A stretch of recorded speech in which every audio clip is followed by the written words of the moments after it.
within that definition as you understood it? As I understood it, it was not, no.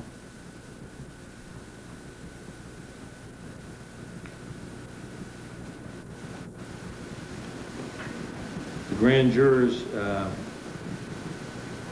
would like to know upon what basis, what legal basis you're declining to answer more specific questions about this.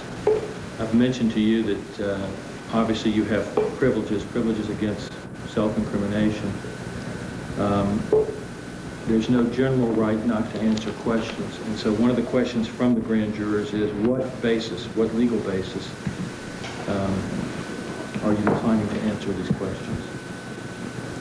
I'm not trying to evade my legal obligations or my willingness to help the grand jury achieve their legal obligations. As I understand it, you want to examine whether you believe I told the truth in my deposition, whether I asked Ms. Lewinsky not to tell the truth, and whether I did anything else with evidence or in any other way amounted to an obstruction of justice or a subornation of perjury. And I'm prepared to answer all questions that the grand jury needs to draw that conclusion. Now, respectfully, I believe the grand jurors can ask me if I believe, just like that grand juror did. You could ask me, do you believe that this conduct falls within that definition? If it does, then you're free to conclude that my testimony is that I didn't do that.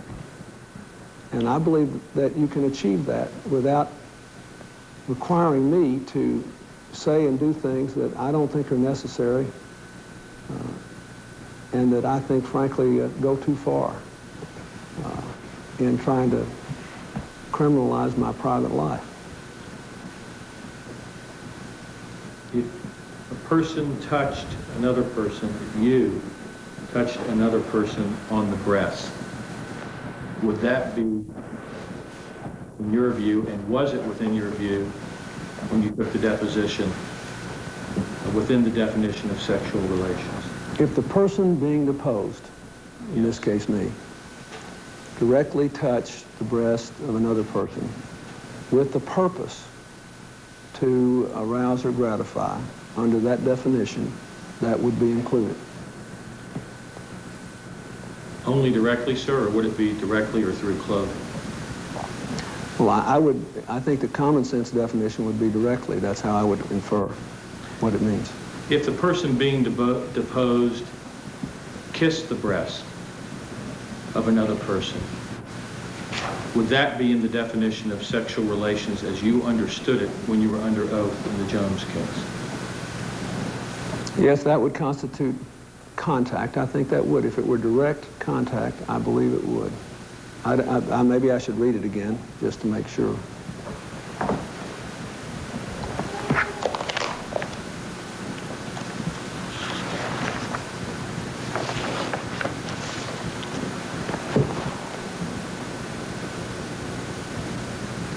This basically says if there was any direct contact with an intent to arouse or gratify, if that was the intent of the contact, then that would fall within the definition. That's correct. All right. So touching, in your view then and now, the person being deposed touching or kissing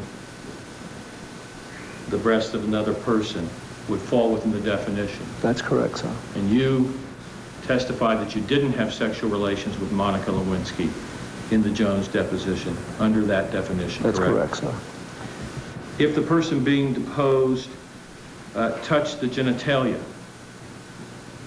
of another person, would that be in with the intent to arouse the sexual desire, arouse or gratify, as defined in definition 1? Would that be, under your understanding then and now, sexual relations? Yes, sir.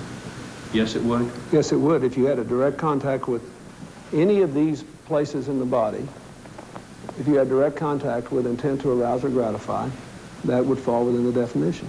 So you didn't do any of those three things with Monica Lewinsky? You are free to infer that my testimony is that I did not have sexual relations as I understood this term to be defined. Including touching her breast, kissing her breast, or touching her genitalia. That's correct.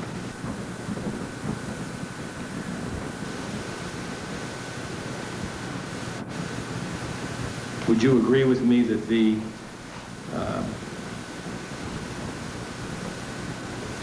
insertion of an object into the genitalia of another person with the desire to gratify sexually would fit within the definition used in the Jones case as sexual relations?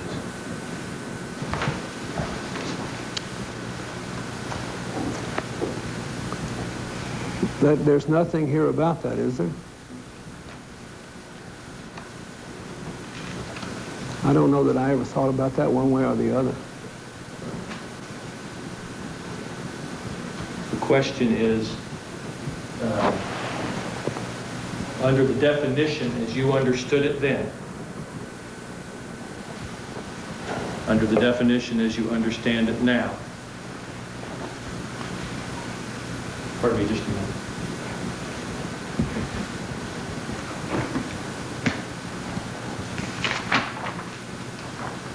Pardon me, Mr. President.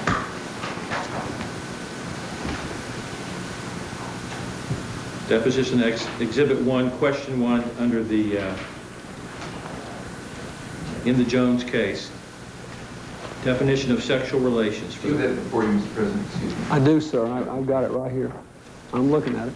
As you understood the definition then and as you understood it now, would it include sticking an object into the genitalia of another person in order to arouse or gratify the sexual desire of any person? Would it constitute, in other words, contact with the genitalia? If an I don't object- know the answer to that. I suppose you could argue that since Section 2, Paragraph 2 was eliminated, and Paragraph 2 actually dealt with the object issue, that perhaps whoever wrote this didn't intend for Paragraph 1 to cover an object and basically meant direct contact. So if I were asked, I've not been asked this question before, but I guess that's the way I would read it. If it that it would not be covered, that activity would not be covered. That's right. If the activity you just mentioned would be covered in number 2, and number 2 was stricken, I think you can infer logically that Paragraph 1 was not intended to cover it. But as I said, I've not been asked this before. I'm just doing the best I can here. Well, if someone were to hold, or a judge were to hold, that you're incorrect and that definition 1 does include the hypo I've given to you, because we're talking in hypos so that you don't, under your request here, if someone were to tell you or rule that you're wrong, that the insertion of an object into somebody else's genitalia with the intent to arouse or gratify the sexual desire of any person is within definition 1.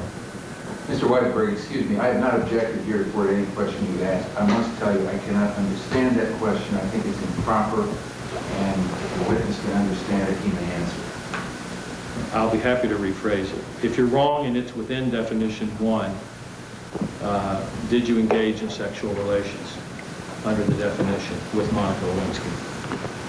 But, Mr. Weisberg, I have said all along that I would say what I thought it meant, and you can infer that I didn't. This is an unusual question, but it's a slippery slope.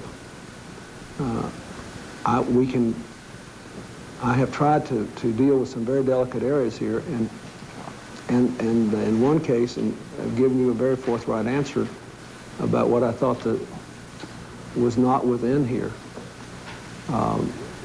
All I can tell you is whatever I thought was covered, and I thought about this carefully, and let me just point out,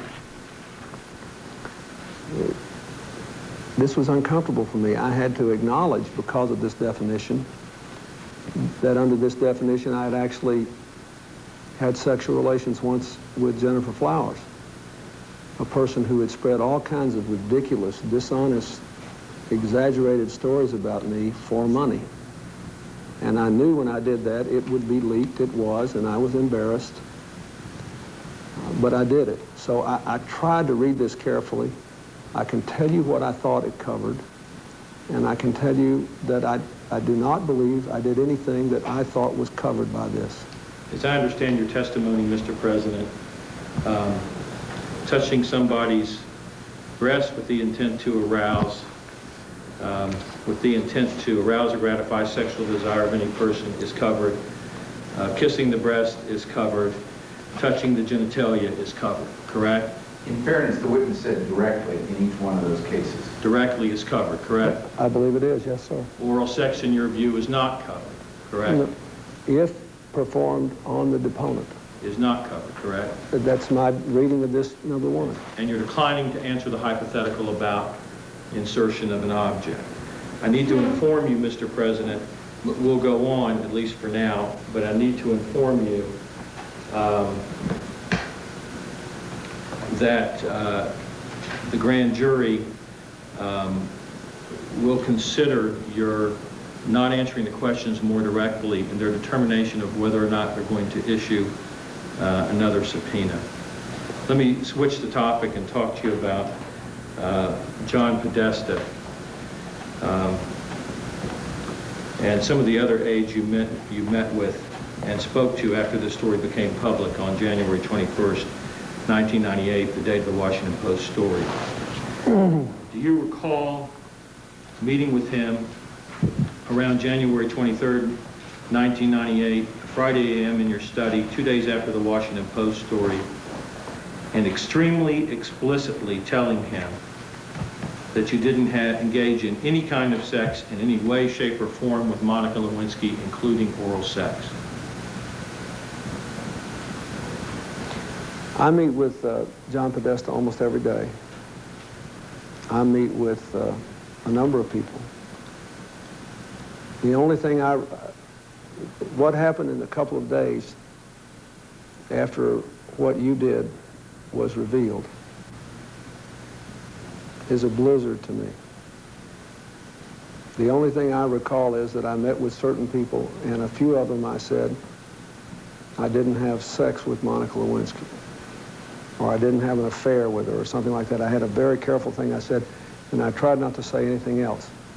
It might be that John Podesta was one of them, but I do not remember the specific meeting about which you asked or the specific comments to which you referred. You don't remember? 7 months ago, I'd have no way to remember, no. You don't remember denying any kind of sex in any way, shape, or form with him, including oral sex, correct?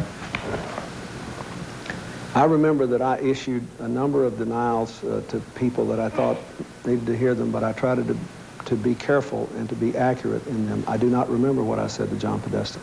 Surely if you told him that, that would be a falsehood, correct?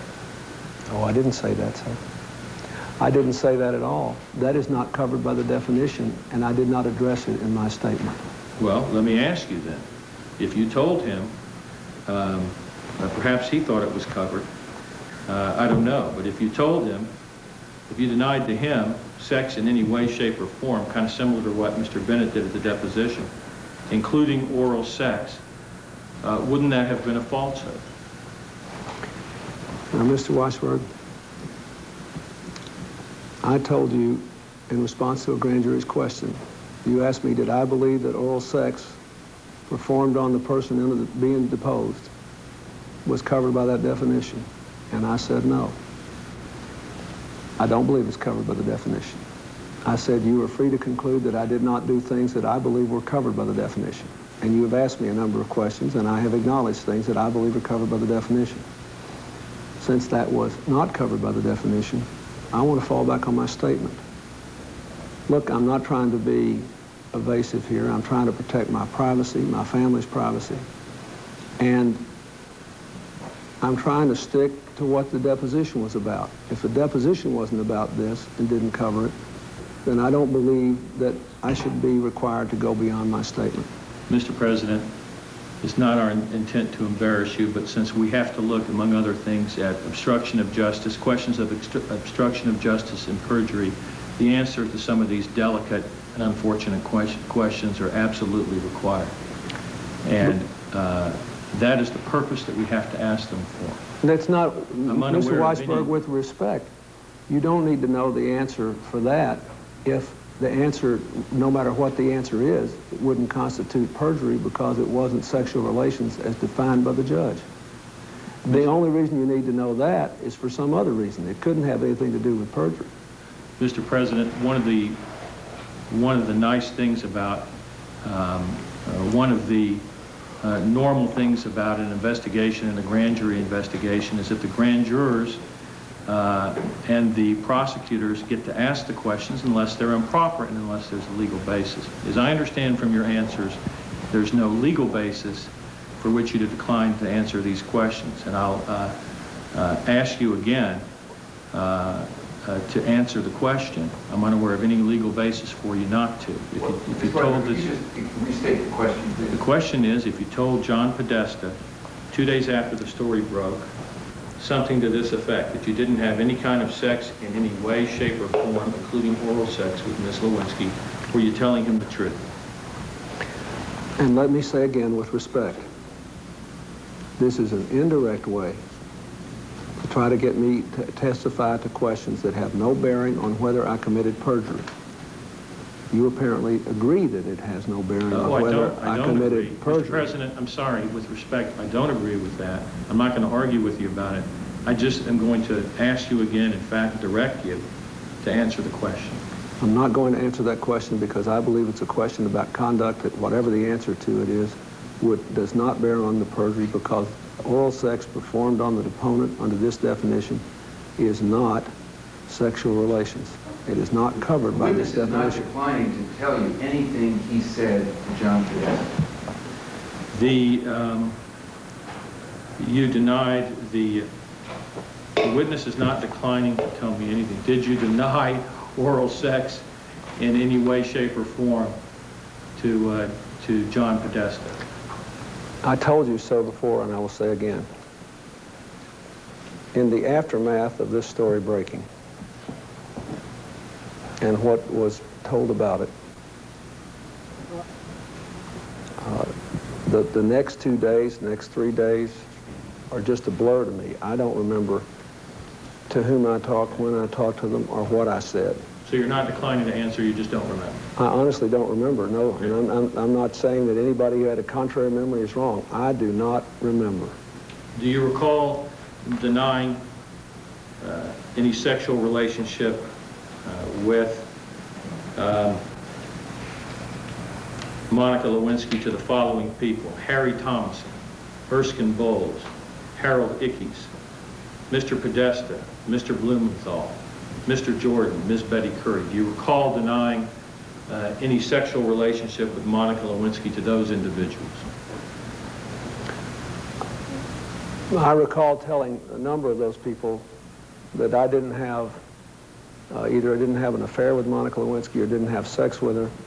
And I believe, sir, that, well, you'll have to ask them what they thought. But I was using those terms in the normal way people use them. You'll have to ask them what they thought I was saying. If they testified that you denied a sexual relations or a relationship with Monica Lewinsky, or if they've told us that you denied that, do you have any reason to doubt in the days after the story broke? Do you have any reason to doubt? No, let me say this. It's no secret to anybody that I hope that this relationship would never become public. It's a matter of fact that it had been many, many months since there had been anything improper about it in terms of improper contact.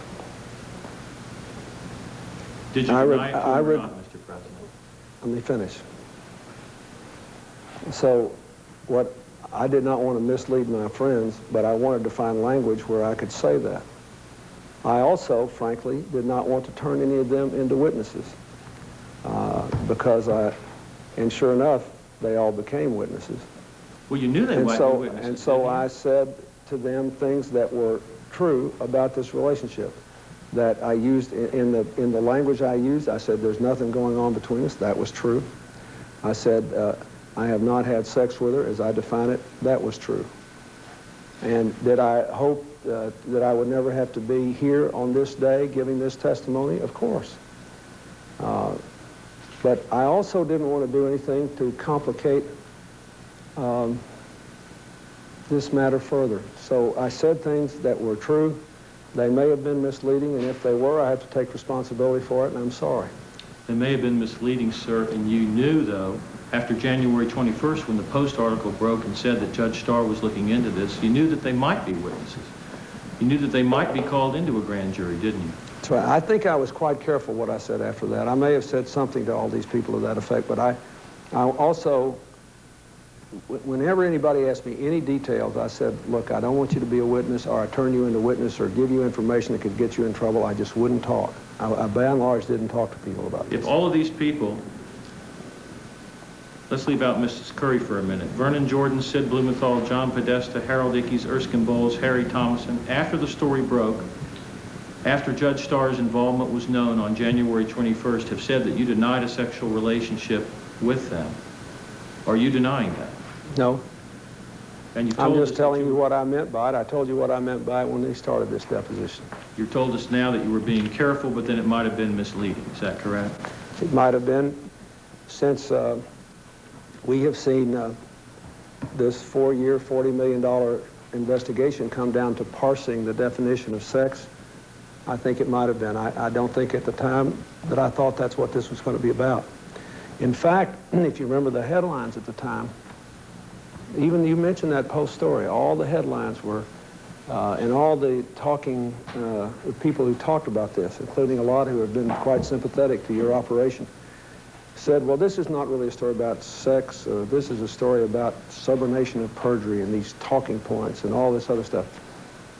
So what I was trying to do was to give them something that would be true, even if misleading in the context of this deposition, and keep them out of trouble. And let's deal with what I thought was the almost ludicrous suggestion that I had urged someone to lie or tried to suborn perjury in other ways. I want to go over some questions again. I don't think you're going to answer them, sir, and so I don't need a lengthy response, just a yes or a no, and I understand the basis upon which you're not answering them, but I need to ask them for the record. If Monica Lewinsky says that while you were in the Oval Office area you touched her breast, would she be lying? Let me say something about all this. All I really need for you, Mr. President, I know, is to but say you're I gonna won't answer under the previous grounds or to answer the question. You see, because we only have 4 hours and your answers know, have well, been extremely lengthy. I know that. I'll give you 4 hours and 30 seconds if you'll let me say something general about this. I will answer to your satisfaction that I won't, based on my statement, I will not answer. I would like 30 seconds at the end to make a statement, and you can have 30 seconds more on your time if you let me say this to the grand jury and to you. And I don't think it's disrespectful at all. I've had a lot of time to think about this. But go ahead and ask your questions. The question is, if Monica Lewinsky says that while you were in the Oval Office area you touched her breast, would she be lying? That is not my recollection. My recollection is that I did not have sexual relations with Ms. Lewinsky, and I'm staying on my former statement about that. If she My statement is that I did not have sexual relations as defined by that. If she says that you kissed her breast, would she be lying? I'm going to revert to my former statement. Okay. If Monica Lewinsky says that while you were in the Oval Office area you touched her genitalia, would she be lying? And that calls for a yes, no, or reverting to your former statement. I will revert to my statement on that. If Monica Lewinsky says that you used a cigar as a sexual aid with her in the Oval Office area, would she be lying? Yes, no, or won't answer? I will revert to my former statement. If Monica Lewinsky says that you had phone sex with her, would she be lying? Well, that is, at least in general terms, I think is covered by my statement. I addressed that in my statement, and that I don't believe is... Let me define phone sex for purposes of my question. Phone sex occurs when a party to a phone conversation masturbates while the other party is talking in a sexually explicit manner.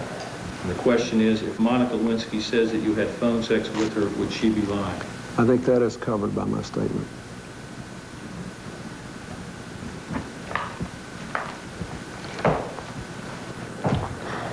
Did you, on or about January the 13th, 1998, Mr. President, ask Erskine Bowles to ask John Hilly if he would give a recommendation for Monica Lewinsky?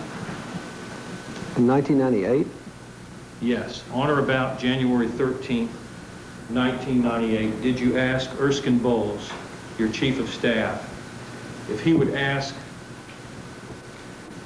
John Hilly to give a recommendation for Monica Lewinsky? at some point, sir, I believe I talked to Erskine Bowles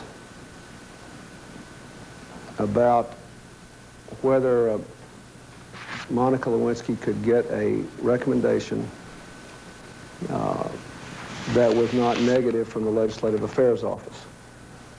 I believe I did. I just didn't hear the very last part. I think the answer is, I think yes, at some point I talked to Erskine Bowles about this. I do not know what the date was. At some point I did talk to him. And if Erskine Bowles has told us that he told John Podesta to carry out your wishes, and John Podesta states that it was 3 or 4 days before your deposition, which would be the 13th or the 14th, are you in a position to deny that? The 13th or 14th of January, as to date.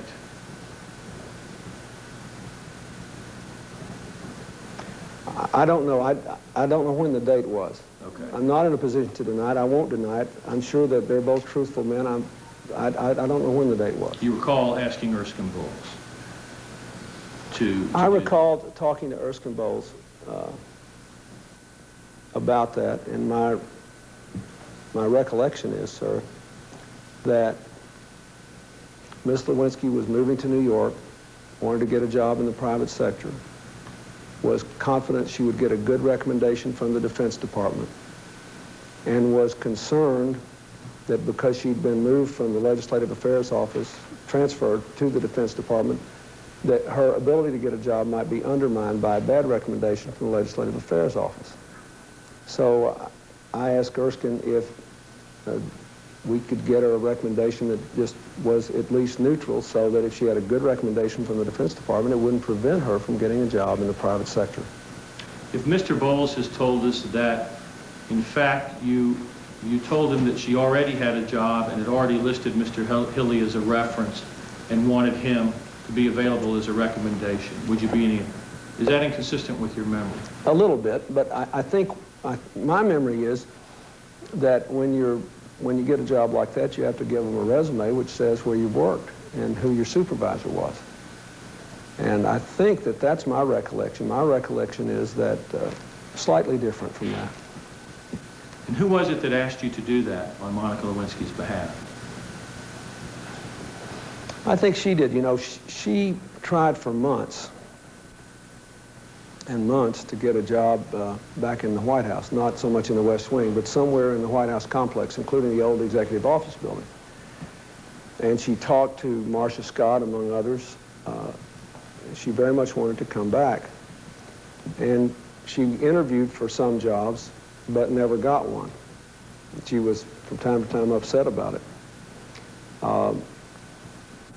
And I think what she was afraid of is that she couldn't get from the minute she left the White House, she was worried about this, that if she didn't come back to the White House and work for a while and get a good job recommendation, that no matter how well she had done at the Pentagon, it might hurt her future employment prospects. Well, it became obvious that, you know, her mother had moved to New York. She wanted to go to New York. She wasn't going to get a job in the White House, so she wanted to get a job in the private sector. And she said, I hope that I won't get a letter out of the Legislative Affairs Office that will prevent my getting a job in the private sector. And that's what I talked to Erskine about. Now, that's my entire memory of this. All right.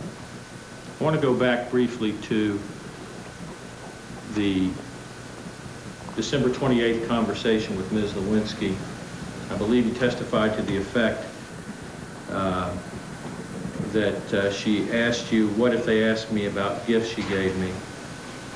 My question to you is, after that statement by her, did you ever have a conversation with Betty Curry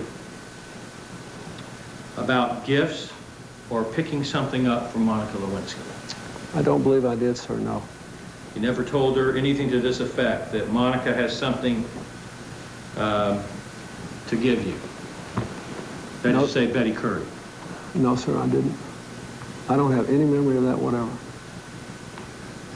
And so you have no knowledge that, or you had no knowledge at the time that Betty Curry went and picked up, your secretary went and picked up from Monica Lewinsky items that were called for by the Jones subpoena and hid them under her bed. You had no knowledge that anything remotely like that was going to happen. I did not. I did not know she had those items, I believe, until that was made public. And you agree with me that that would be a very wrong thing to do, to hide evidence in a civil case, or any case.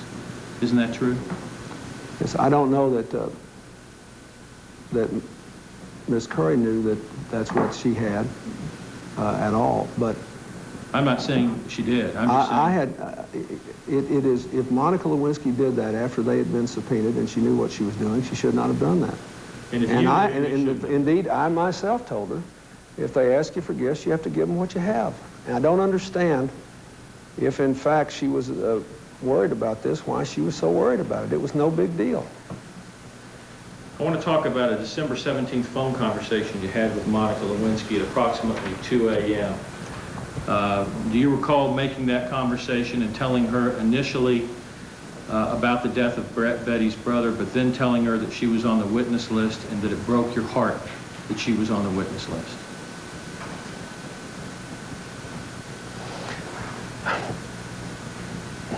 No, sir, I don't, but it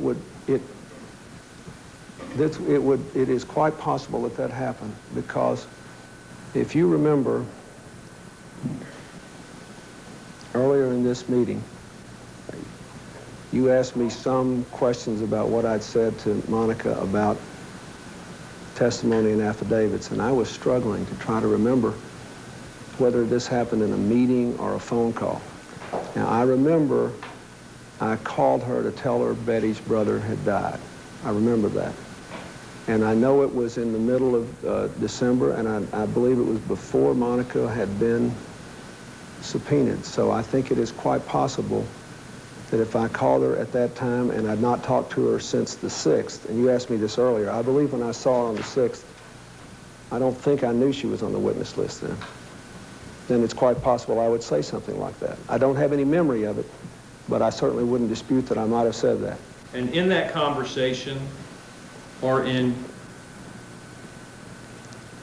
any conversation in which you informed her she was on the witness list, did you tell her, you know, you can always say that you were coming to see Betty or bringing me letters? Did you tell her anything like that? I don't remember. She was coming to see Betty. I can tell you this, I absolutely never asked her to lie. Sir, every time you came to see Betty and you were in the Oval Office, she was coming to see you too, wasn't she? Or just about every time? I think just about every time. I don't think every time. I think there was a time or two when she came to see Betty when she didn't see me. So do you remember telling her anytime when you told her or after you told her that she was on the witness list, something to this effect? You know, you can always say you were coming to see Betty or you were bringing me letters.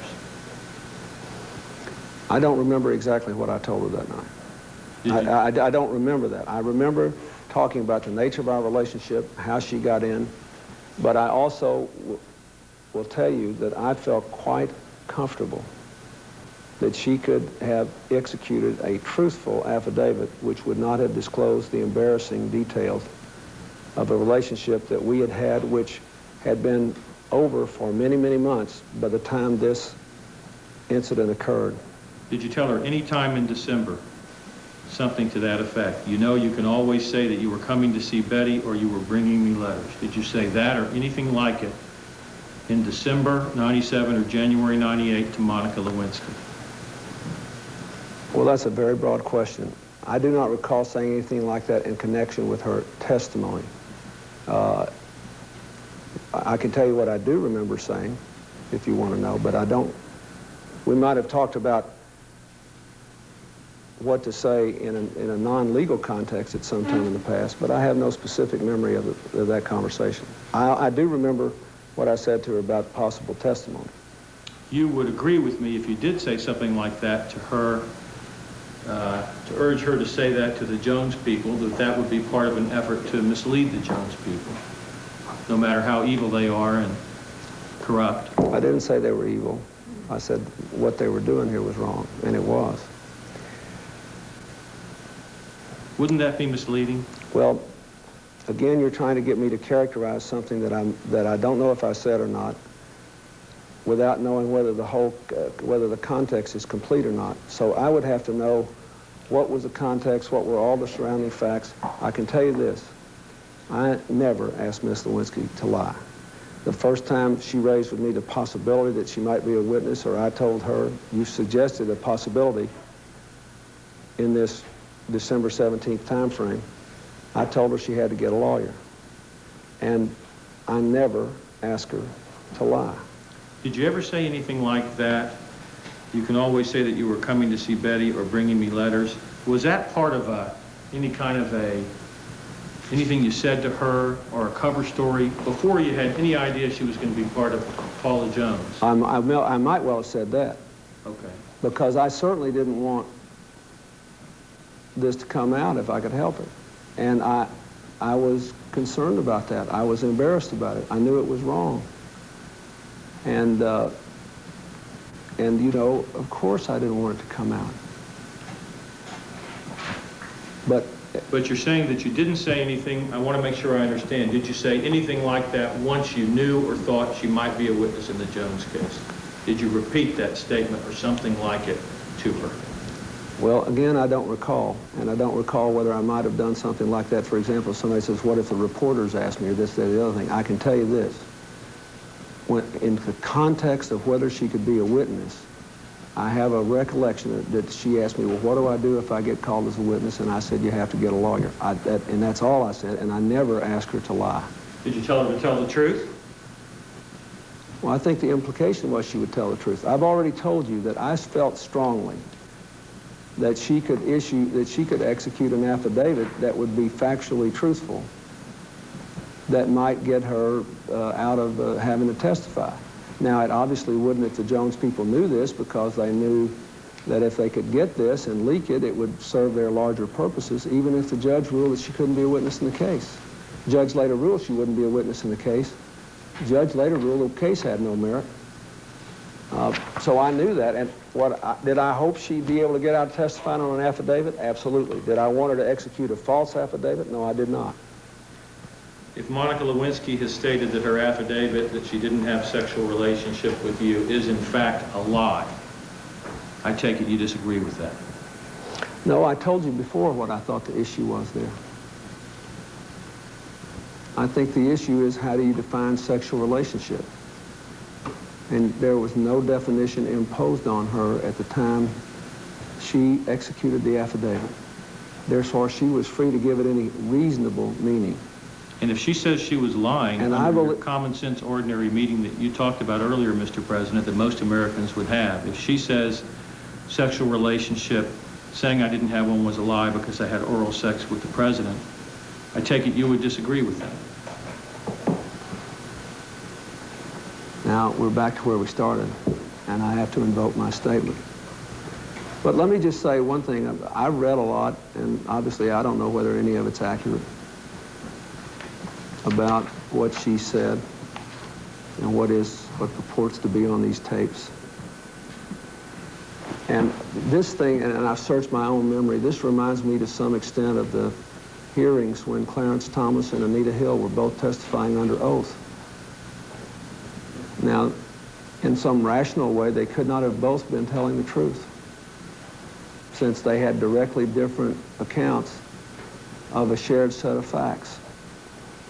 Fortunately, or maybe you think unfortunately, there was no special prosecutor to try to go after one or the other of them, to take sides and try to prove one was a liar, and so Judge Thomas was able to go on and serve on the Supreme Court. But what I learned from that, I can tell you that I was a citizen out there just listening.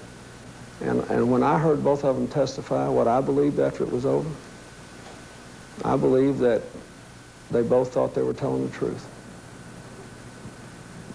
you're dealing with, in some ways, the most mysterious area of human life. I'm doing the best I can to give you honest answers. Mr. President. And that's all I can tell you. And you know, those people both testified under oath, so if there had been a special prosecutor, they could, one of them could have gone after Anita Hill, another could have gone after Clarence Thomas. I thank God there was no such thing then, because I don't believe that it was a proper thing.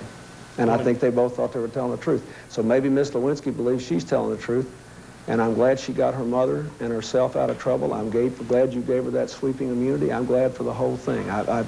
It breaks my heart that she was ever involved in this. I want to go back to a question about Vernon Jordan. I want to go back to late December and early January. Late December of '97, early January of '98. During this time, Mr. President, you're being sued for sexual harassment by a woman who claims, among other things, that others got benefits that she didn't because she didn't have oral sex with you. While this is happening, your powerful friend, Vernon Jordan, is helping to get Monica Lewinsky a job and a lawyer. He's helping to get a job and a lawyer for someone who had some kind of sex with you and who has been subpoenaed in the very case, the Jones case. Don't you see a problem with this? Didn't you see a problem with this? No. Would you like to know why? Isn't that why Vernon, I would, but isn't that why Vernon Jordan asked you on December 19th whether or not you had sexual relationships with Monica Lewinsky, and why he asked her? Because he knew it would be so highly improper to be helping her with a lawyer and a job if in fact she had had a relationship with you? I don't believe that at all. I don't believe that at all, particularly since even if you look at the facts here in their light most unfavorable to me, no one has suggested that there was any sexual harassment on my part. And I don't think it was wrong to be helping her. Look. A subpoenaed witness in a case against you? Absolutely. Look, for one thing, I had already proved in 2 ways that I was not trying to influence her testimony. I didn't order her to be hired at the White House. I could have done so. I wouldn't do it. She tried for months to get in. She was angry. Secondly, after I terminated the improper contact with her, she wanted to come in more than she did. She got angry when she didn't get in sometimes. I knew that might make her more likely to speak, and I still did it because I had to limit the contact. And thirdly, let me say, I formed an opinion really early in 1996. And again, well, let me finish the sentence. I formed an opinion early in 1996, once I got into this unfortunate and wrong conduct, that when I stopped it, which I knew I'd have to do, and which I should have done a long time before I did, that she would talk about it. Not because Monica Lewinsky's a bad person. She's basically a good girl. She's a good young woman with a good heart and a good mind. I think she is burdened by some unfortunate conditions of her upbringing. But she's basically a good person. But I knew that the minute there was no longer any contact, she would talk about this. She would have to. She couldn't help it. It was a part of her psyche. So I had put myself at risk, sir. I was not trying to buy her silence or get Vernon Jordan to buy her silence. I thought she was a good person. She had not been involved with me for a long time in any improper way, several months. And I wanted to help her get on with her life. It's just as simple as that. Time for a break. Okay, 4:49. Well, that's the end of that segment 4. On Capitol Hill, Candy Crowley, what's some of the initial thinking? Bernie, I have the initial thinking, as do other reporters from the Republican and the Democratic side. I can tell you in response to one thing that we discussed earlier, Republicans believe the reason the president is giving such long answers is that he's stalling. According to Republicans, the president knows there is a time limit on the testimony, and the longer he takes to answer a question, the fewer questions he has to answer. The Democrats' reply basically is to underscore for reporters on what pages it shows that Monica Lewinsky lies. There are pages and pages of that are documented here by Democrats showing that Monica Lewinsky is not, in their estimation, a credible witness. Understand that on the House side, Bob Franken has more details. Well, Candy, CNN has learned that the House Judiciary Committee has received the heretofore secret videotape of the president's deposition that he gave in the Paula Jones case on January 17th. It is now in the possession of the committee. Of course, the judge last week agreed that she would send it at the request of the committee chairman, Henry Hyde. Sources of the committee say there will be a vote at a time to be announced on whether to release that to the public, given the fact that the Republicans hold the majority. That could be expected to be released to the public. Judy and Bernie? Thank you, Bob. All right, we want to show you some pictures while this testimony has been being released, and we've been showing it to you. President Clinton has been in New York at the United Nations when he stepped up to the lectern to make his address this morning. As you can see, there was a standing ovation, sustained applause that went on for some minutes for the president. Nelson Mandela there, the president of South Africa, among others. This was the reaction at the UN, according to the newswires, evidently unfazed by this taped testimony. Bernie, we're going to go back now to the videotape. The president testifying before the grand jury. 2 hours and 55 minutes. Thank you. Mr. President, Mr. Bittman? apparently we have 1 hour and 5 minutes left if we stick to the 4-hour time frame. That's 30 seconds. 30 seconds. So you gave him my 30-second soliloquy, so I owe you 30 seconds more. Very generous. That actually segues very nicely into one of the grand jurors pointed out actually that you indicated at the beginning of the deposition that you would answer all the grand jurors, you wanted to answer all the grand jurors' questions. And they wanted to know whether you would be willing to stay beyond the 4-hour period to, in fact, answer all their questions. Well, let's see how we do in the next hour, and then we'll decide. Okay. Let me draw your attention to early January this year.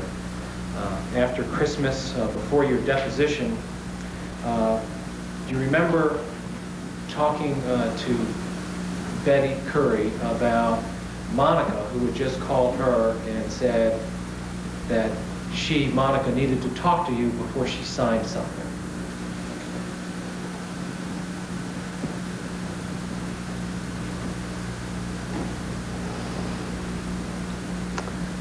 I'm not sure that I do remember that, but go ahead. This is in early January. And then Betty Curry relayed this to you, that Monica called, it's important, she needs to talk to you before she signs something, and then you do indeed talk to Monica that day on the telephone. I did talk to her that day? Yes. Mr. President, excuse me, if that's a question, if you have a memory of that, you can answer. I'm trying to remember when the last time I talked to her was. I am aware, sir, that she signed this affidavit about this time, and sometime in the first week of January.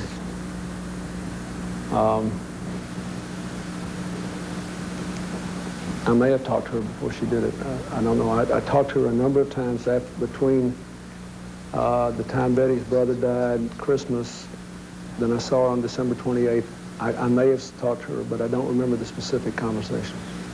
And you would have talked about she had just given you a gift, actually, in early January, a book on the presidents of the United States. And you discussed this with her, and she said that you said you liked it a lot. I did like it a lot. I told you that my impression, my belief was that she gave me that book for Christmas. Maybe that's not right. I think she had that book delivered to me for Christmas. And then As I remember, I went to Bosnia, and for some reason she wasn't there around Christmas time. But anyway, maybe I didn't get it till January. My recollection was that I had gotten it right before Christmas. Let me see if I can jog your memory further. Monica talked to you in that phone conversation that told you that she had just met with her attorney, that Mr. Jordan arranged with her, and their attorney said that if she is deposed, that they were going to ask her how she got her job at the Pentagon. And Monica then asked you, what do you think I should say? How do I answer that question? How did I get the job at the Pentagon? Did you talk to Monica about that?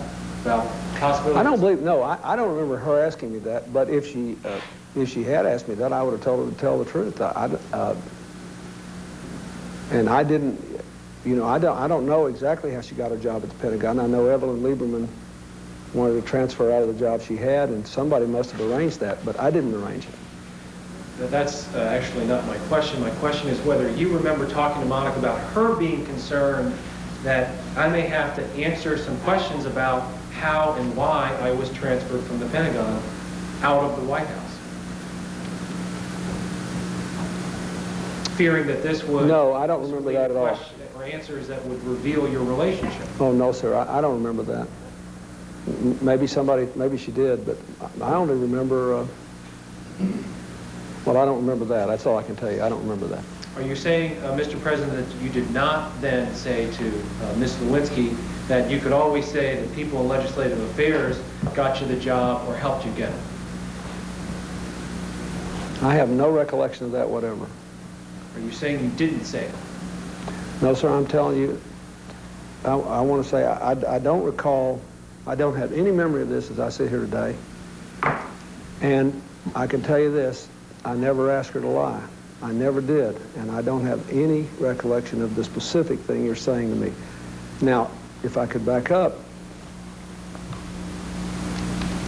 there were several times when Monica Lewinsky talked to me on the telephone in 1996, in person in 1997, about her being concerned about what anybody would say about her transfer from the White House to the Pentagon.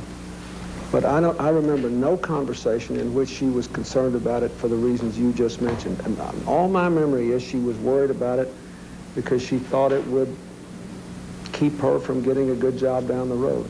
And she talked to me about it constantly in 1997. She thought, well, I'll never have my record clear unless I work somewhere in the White House complex where I can get a good recommendation. But in the context you mentioned it, I do not recall the conversation. Did you ever tell Ms. Lewinsky, promise to her that you would do your best to get her back into the White House after the 1996 presidential election? What I told Ms. Lewinsky was that I would do what I could to see if she had a good record at the Pentagon. And she assured me she was doing a good job and working hard. That I would do my best to see that the fact that she had been sent away from the Legislative Affairs section did not keep her from getting a job in the White House. And that is, in fact, what I tried to do. I had a conversation with Ms. Scott about it, and I tried to do that.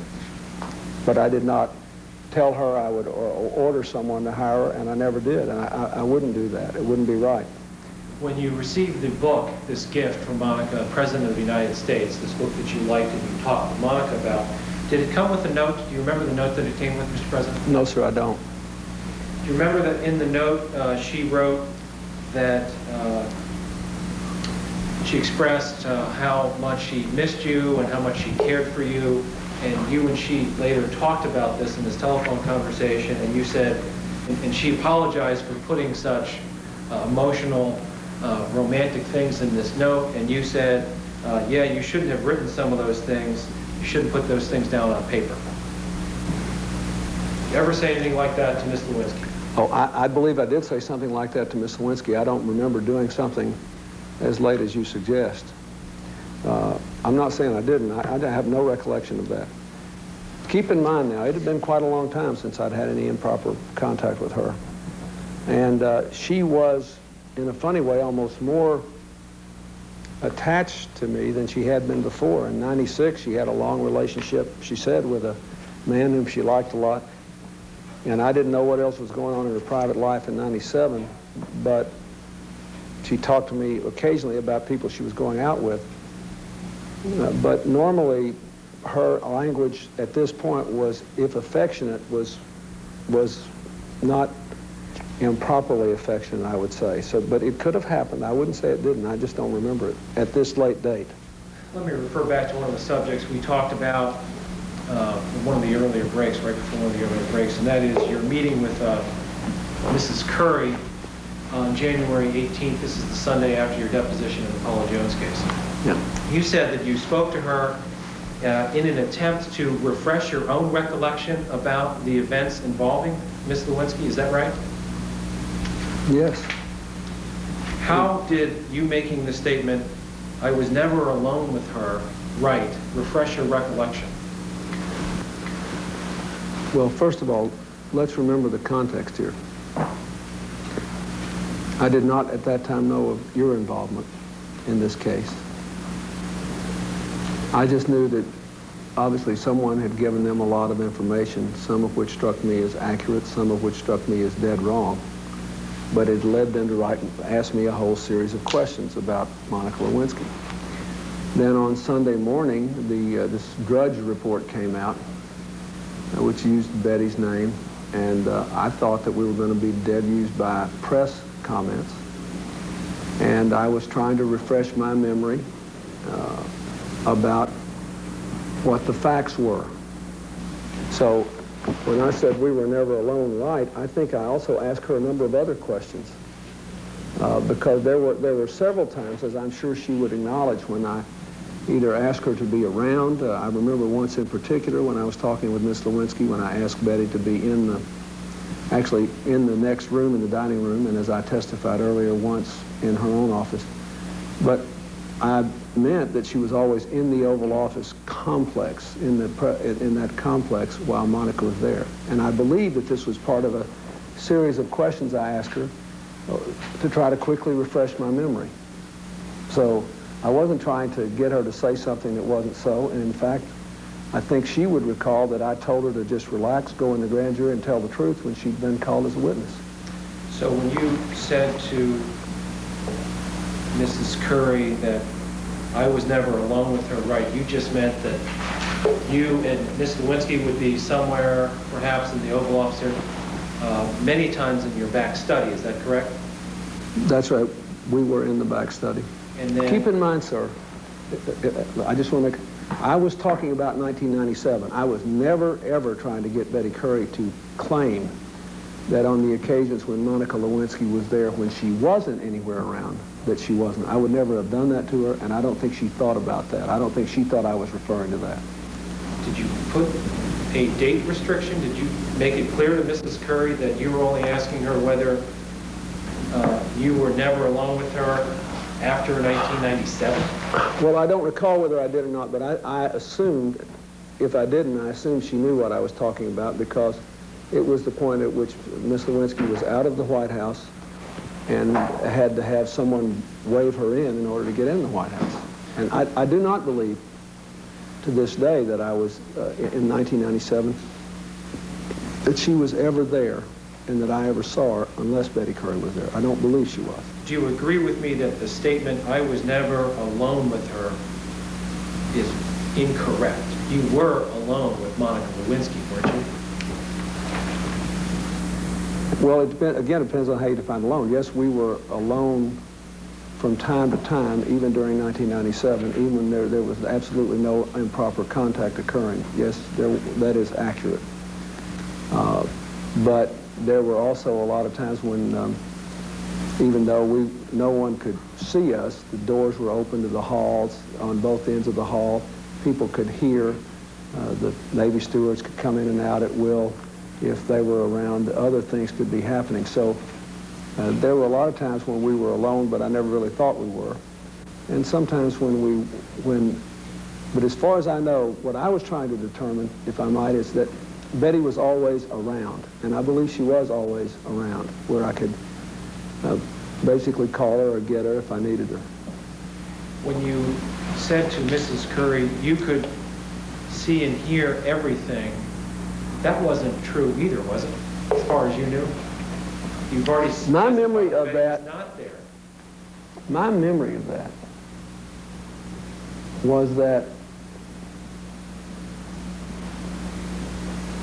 she had the ability to hear what was going on if she came into the Oval Office from her office. And a lot of times, you know, when I was in the Oval Office, she just had the door open to her office. Then there was, the door was never completely closed to the hall. So I think there was, I'm not entirely sure what I meant by that, but I could have meant that she generally would be able to hear conversations, even if she couldn't see them. And I think that's what I meant. Now, I could have been referring not generally to every time she was there, but one particular time I remember when Ms. Lewinsky was there, when I asked Betty, and I'm sorry to say for reasons I don't entirely remember, to actually stay in the dining room while I talked with Monica. I do remember one such instance. Well, you've already testified that you did almost everything you could to keep this relationship secret.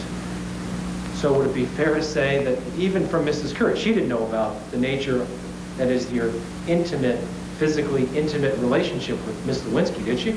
As far as I know, she's unaware of what happened on the occasions when I saw her in 1996 when something improper happened. And she was unaware of the one time that I recall in 1997 when something happened. I think she was quite well aware that I was determined to impose the appropriate limits on the relationship when I was trying to do it. And if, you know, anybody would hope that this wouldn't become public, although I frankly, from 1996 on, always felt that if I severed inappropriate contact with Ms. Lewinsky, sooner or later it would get public. And I never thought it would be part of the Jones case. I never even thought about that. I certainly never thought it would be part of your responsibilities. My question But I did believe that she would talk about it. My question was more simple than that. Mrs. Curry did not know of the physically intimate nature of your relationship, did she? I don't believe she did, no. So you would have done, you tried to keep that nature of the relationship from Mrs. Curry. Absolutely. So you would not have engaged in those physically intimate acts if you knew that Mrs. Curry could see or hear that. Is that correct? That's correct, but keep in mind, sir, I was talking about 1997. That occurred and I believe that occurred only once in February of 1997. I stopped it. I never should have started, and I certainly shouldn't have started it back after I resolved not to in 1996. And I was referring to 1997, and as I say, I do not know. Her memory and mine may be somewhat different. I do not know whether I was asking her about a particular time when Monica was upset, and I asked her to stay back in the dining area, or whether I had reference to the fact that if she kept her door open to the Oval Office, because there was always, the door to the hallway was always somewhat open, that she would always be able to hear something if anything went on that was, you know, too loud or whatever. I do not know what I meant.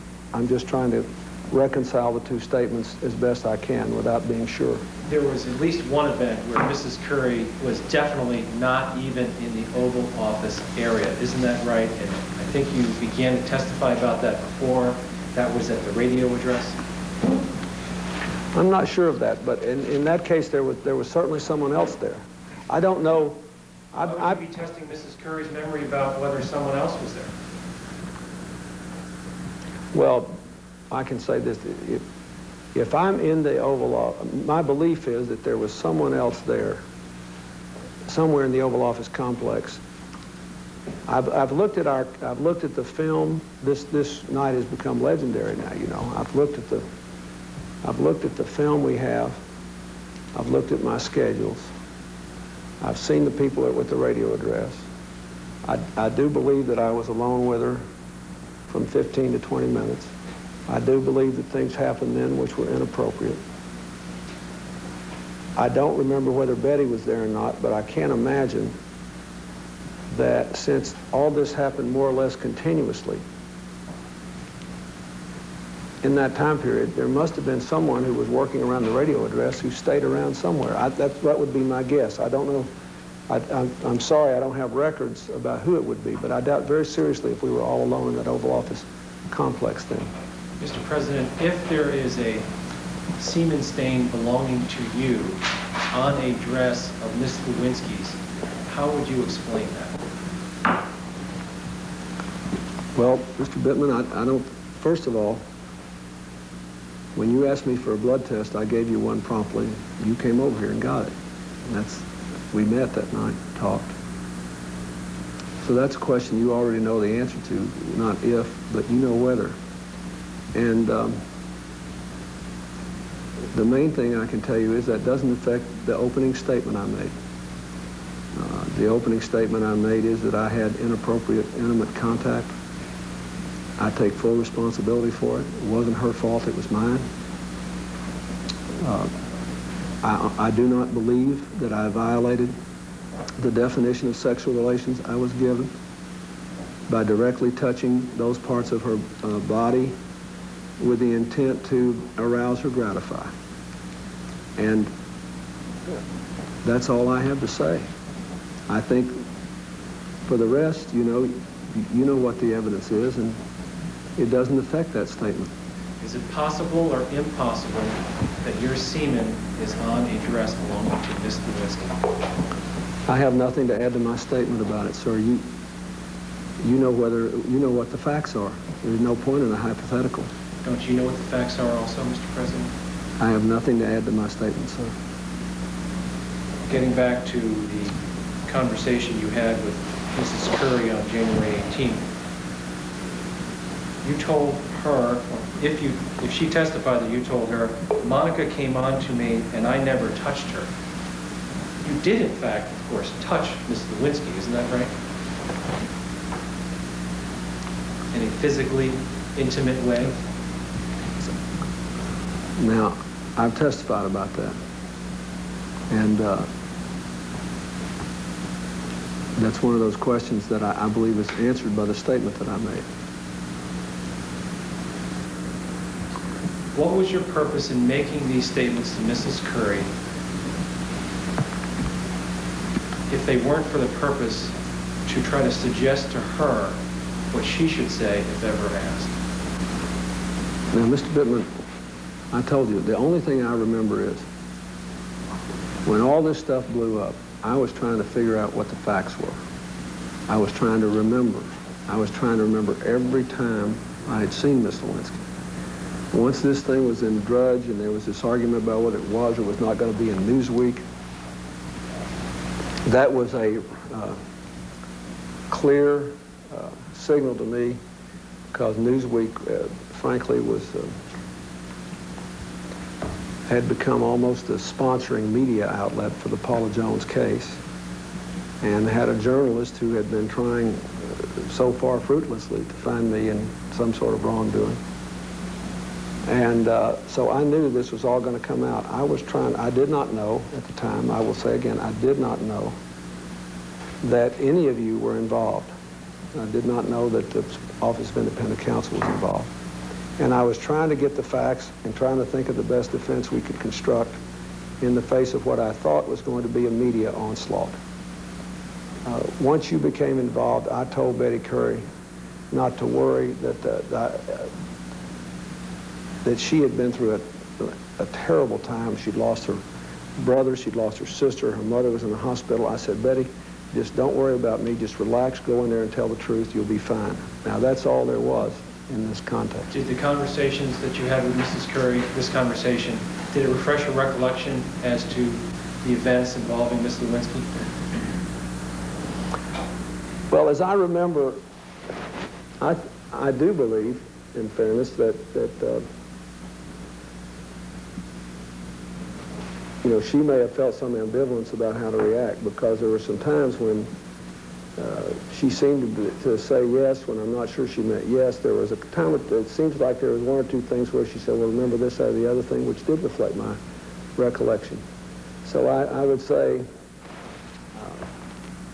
a little yes and a little no. Why was it then that 2 or 3 days later, given that the Washington Post article came out on January 21st, why would you have had another conversation with Betty Curry asking or making the exact same statements to her? I don't know that I did. I remember having this one time. I don't know that I did, sir. If Mrs. Curry says you did, are you disputing that? No, sir, I'm neither Mr. disputing. Whiteberg, excuse me, is your representation, she testified that conversation was when? I'm not making a representation as to what Mrs. Curry said. I'm asking the president if Mrs. Curry testified 2 or 3 days later, that 2 or 3 days after the conversation with the president on January 18th, that he called her into the Oval Office and went over the exact same statements that the president made to her on the 18th. Is that accurate? Is that a truthful statement by Mrs. Curry if she made it? I do not remember how many times I talked to Betty Curry or when. I can't possibly remember that. I do remember when I first heard about this story breaking, trying to ascertain what the facts were, trying to ascertain what Betty's perception was. I remember that I was highly agitated, understandably, I think. And then I remember when I knew she was going to have to testify to the grand jury, and I felt terrible because she had been through this loss of her sister, this horrible accident at Christmas that killed her brother. Her mother was in the hospital. I was trying to make her understand that I didn't want her to be untruthful to the grand jury, and if her memory was different from mine, it was fine. Just go in there and tell them what she thought. So that's all I remember. Mr. President, my name is Jackie Bennett. If I understand your current line of testimony, you're saying that your only interest in speaking with Ms. Curry in the days after your deposition was to refresh her own recollection? Yes. It was not to impart instructions on how she was to recall things in the future? No, and certainly not under oath. That every day, Sir, Mr. Bennett,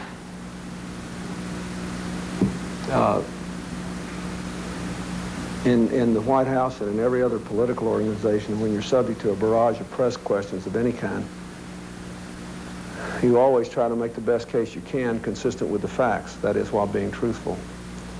So I was concerned for a day or two there about this as a press story only. I had no idea you were involved in it for a couple of days. I think Betty Curry's testimony will be that I gave her explicit instructions or encouragement to just go in the grand jury and tell the truth. That's what I told her to do, and I thought she would. Mr. President, when did you learn about the Drudge Report reporting allegations of you having a sexual relationship with someone at the White House? I believe it was the morning of the 18th, I think. What time of day, sir? I have no idea. Early morning hours? Yeah, I think somebody called me and told me about it. Maybe Bruce, maybe someone else. I'm not sure. But I learned early in the 18th of the Drudge Report. Very early morning hours, sir? Now, my deposition was on the 17th. Is that right? On Saturday the 17th. Yeah, I think it was when I got up Sunday morning, I think. Maybe it was late Saturday night. I don't remember. Did you call Betty Curry, sir, after the Drudge Report hit the wire? I did. Did you call her at home? I did. Was that the night of the 17th? Night of the 17th, early morning hours of the 18th? Okay, yes. That's because, yes, I worked with Prime Minister Netanyahu that night until about midnight. Isn't that right? Excuse me, I think the question is directed, Mr. Bennett, if you could help out by putting the day of the week, I think that would be helpful. Saturday night, Sunday morning. Yes. I called Betty Curry as soon as I could after I finished with Prime Minister Netanyahu, and then the aftermath of that meeting, planning where we were going next in the Middle East peace process. Can we take a 2-minute break, please? May I ask one other question first? Sure. I think we're just confused on dates, that's all. That's what I didn't think it was the night of the 17th. Break. Can we have a break and I could get straightened out? Sure. May I ask one other question? This is a question I forgot to ask. I don't want to get mixed up on these dates now. Go ahead. This is, they wanted to know whether They want us to clarify that the President's knowledge, your knowledge, Mr. President, as to the approach to our office this morning, that is, we were told that you would give a general statement about the nature of your relationship with Ms. Lewinsky, which you have done, and yet that you did not want to go into any of the details about the relationship, and that if we pressed on going into the details, that you would object to going into the details. And the grand jurors, before if they wanted to vote on some other matters, they wanted to know whether you were aware of that we were told that. Well, Mr. President, I told you that this is not a fair question when you say you were told. Who told you? Who told me what? The question? You said the grand jury was told. We have kept the grand jury informed, as we normally would, of the proceedings here. Right. And I'm sorry, who are you representing who told you or the grand jurors anything? Is that our conversation? Yes, our conversation. Yes. That was, in substance, related to the grand jurors. And what's your question to me, Mr. Benton? Whether you were aware of the facts that I just described. Yes, sir. Let me say this. I knew that Mr. Kendall was going to talk with Judge Starr. What we wanted to do was to be as helpful as we could to you on the question of whether you felt I was being truthful. When I said I did not have sexual relations with Ms. Lewinsky, as defined in that definition 1 in my testimony. And I thought the best way to do that and still preserve some measure of privacy and dignity would be to invite all you and the grand jurors to ask, well, would you consider this, that, or the other thing covered by the definition? You asked me several questions there, and I did my best to answer whether I thought they were covered by the definition, and said if I thought they were covered, you could conclude from that my testimony is I did not do them. If things are not covered by the definition, and I don't believe they're covered, then I could not, then they shouldn't be within this discussion one way or the other. Now, I know this is somewhat unusual, but I would say to the grand jury, to put yourself in my position, this is not a typical grand jury testimony. I have to assume a report is going to Congress. There's a videotape being made of this, allegedly because only one member of the grand jury is absent. This is highly unusual. And in addition to that, I have sustained a breathtaking number of leaks of grand jury proceedings. And so I think I am right to answer all the questions about perjury, but not to say things which will be forever in the historic annals of the United States because of this unprecedented videotape and may be leaked at any time. I just think it's a mistake. And so I'm doing my best to cooperate with the grand jury and still protect myself, my family, and my office. Thank you.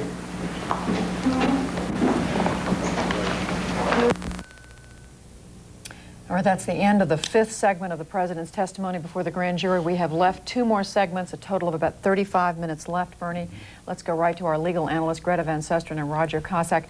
Greta, I want to know, is the President explaining, is he helping himself by explaining why it is he won't be more explicit in describing the nature of his relationship with Ms. Lewinsky? It all depends on the audience, Judy. If the audience thinks it's satisfactory that we don't put through someone through the incredible humiliation of excruciating details, then indeed he is helping himself. But I think it's smart tactically to do just as he's doing.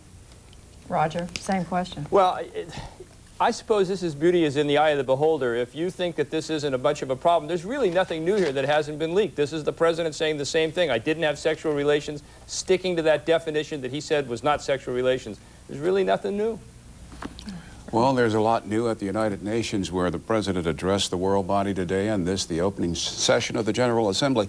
Our White House correspondent Eileen O'Connor is traveling with the President, but What are some of the leaders you've talked to saying about the initial viewing of these tapes? Well, the Brazilian foreign minister just told me, Bernie, that the standing ovation that the president received, very unusual at the beginning of his speech, was a clear statement of support by the members of the United Nations. He's been very, very supportive of the UN, they say. And also the Lithuanian president came out to stake out here and said basically that forget this Monica Lewinsky, this is more important, what's happening here at the United Nations. Bernie? Okay, thank you very much. Well, when we broke, as you heard and saw, the subject was the President's personal secretary, Betty Currie, and when we go to this segment, we're going to be hearing more about Mrs. Currie. Just 2 segments left. This one, it runs about 21 minutes, we're told. Let's listen.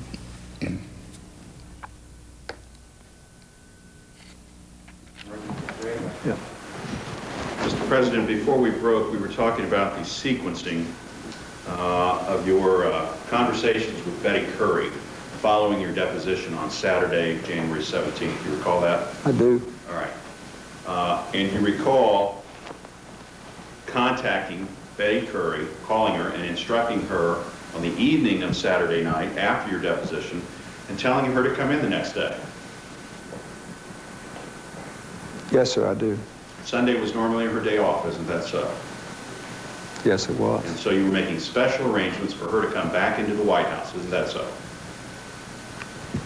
Well, yes, I asked her to come back in and talk to me. And it was at that time that you spoke with her, and Mr. Bittman and Mr. Weisenberg have asked you questions about what you said in that conversation.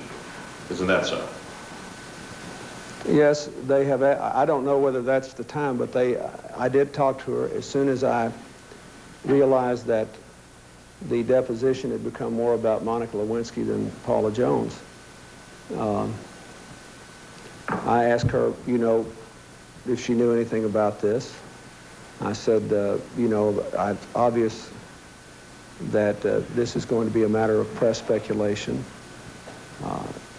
And I was trying to go through the litany of what had happened between us and ask some questions. Well, in fairness, it would be more than a matter of simple press speculation, isn't that so?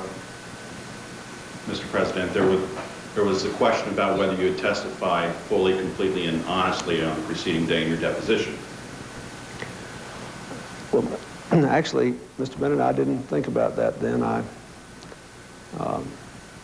This has been a rather unprecedented development, and I wasn't even thinking about the independent counsel getting into this. So at that moment, I knew nothing about it, and I was more interested in what the facts were and whether Ms. Currie knew anything about it, knew anything about what Monica Lewinsky knew about it. Mr. President, you've told us at least a little bit about your understanding of how the term sexual relations was used and what you understood it to mean in the context of your deposition. Isn't that correct? That is correct. And you've told us, that was a lawsuit Paula Jones filed in which she alleged that you asked her to perform oral sex. Isn't that so? That was her allegation. That was her allegation. And notwithstanding that that was her allegation, you testified that you understood the term sexual relations in the context of the questions you were being asked to mean something else, at least insofar as you were the recipient rather than the performer. Sir, Paula Jones' lawyers pulled out that definition, not me. And Judge Susan Weber Wright ruled on it, just as she later ruled their case had no merit in the first place, no legal merit, and dismissed it. I had nothing to do with the definition. I had nothing to do with the judge's rulings. I was simply there answering the questions they put to me under the terms of reference they imposed. Well, the grand jury would like to know, Mr. President, why it is that you think that oral sex performed on you does not fall within the definition of sexual relations as used in your deposition. Because